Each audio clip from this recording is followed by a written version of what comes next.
What's the word? This is OffScript. I'm TY. This is Shon the Don. Y'all already know what it is. What the heck? You and your ad libs, man. Look, you gotta have them. You gotta have them. True. Ad libbing can definitely make or break a record for sure. Migos. Designer. You know what I'm saying? Which I think if designer actually pronounced his words, he would be really like a dope artist, in my opinion. What you mean? You said it? Exactly, if he pronounced things. You hear Timmy. But you know what? There is a song where he did really pronounce stuff, and it's called Amen. Which dope record, by the way. It is a dope record. I like it. I like that. I did like that record. It was a good record.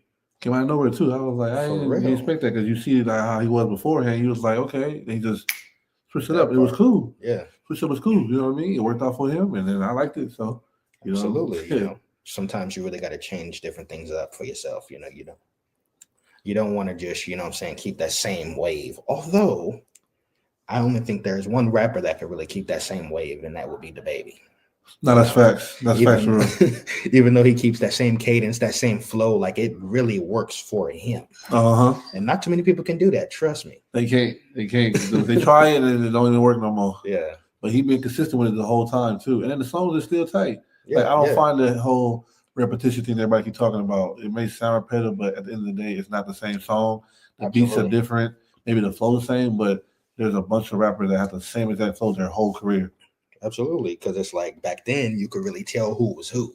Mm-hmm. You know what I'm saying? You heard a record, you'd be like, okay, that's Eminem. Or you hear another one, okay, that's Busta Rhymes. Exactly. Okay, that's Naughty by Nature. Okay, that's 50. That's, such and so. But nowadays it's like, I really don't be knowing who is who half the time. I'll say one name and then people be like, oh no, that was this person. I'm like, oh. But you can relate to what I'm saying, because nowadays it seems like everybody just wants that same thing, talk about the same stuff, and have that same type of rap. Yeah, especially right now, like the whole, the hot thing right now is just drill. That's the main thing. The main thing is drill, like something to get the kid excited about. Oh, I'm doing this, I'm doing that. Right. They want that aura. So if they think you like this way, that's how you portray yourself. And you really are that way. Right, more exciting sound, like King Von, and you know what I'm saying. Yeah, they want the young boy persona. That part. They want it. And definitely RIP to King Von. And also we want to set out another condolences, to superstar R&B singer as well as neo soul singer Angie Stone. It's a real unfortunate situation that these things kind of happen, and we definitely just want to send our condolences to the family and everybody that knew her. You know what I'm saying? Of course.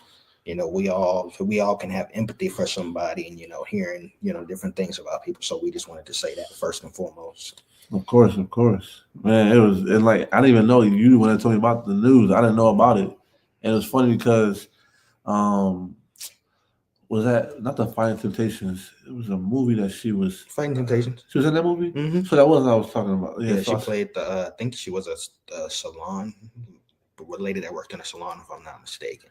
So okay, if I'm not mistaken, then I know I was like, why I watching this movie? It was like how you be like late night just put on something to go to sleep to, literally. And I saw like, oh look at Angie Stone, and then next thing I know, it's crazy how like you can watch something with somebody, or you can listen to a record and then you hear about that person's untimely demise. And of course, it's just crazy how sometimes I think like when you think of something and then something actually happens and it all connects, it's like whoa.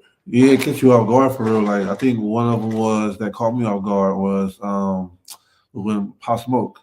Like he popped up. I didn't know who he was at first. He just popped up, and I'm like, "Who this dude?" So I'm listening, and like less than a week later, I see it in the news. I'm like, "Wait, I just got introduced to bro." What? Literally, literally. That's one of them things to where I'm saying the good die young, very unfortunately. You know what I'm saying? Like just how like you can imagine how our parents felt with the Biggie and the Tupacs and stuff like that. Right. You know what I mean? And for me, one of my parents is a really good friend of Tupac, so I always pick her brain and be like, what was he like this way? Was he really this way? Was he really that way? Or was it all just a persona? And a lot of the stories that I did get, he was a pretty good dude. And that's one person I do wish that I definitely could have met.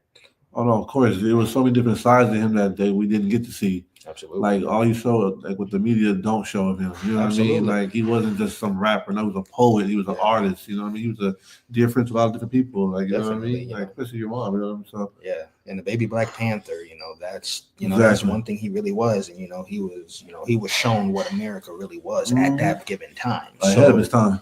Yeah, literally ahead of his time, and that's how it is for a lot of people. Sometimes they pop out. And a lot of them don't get to tell their full story, due to untimely situations. Exactly. So, I think at the same time, like the world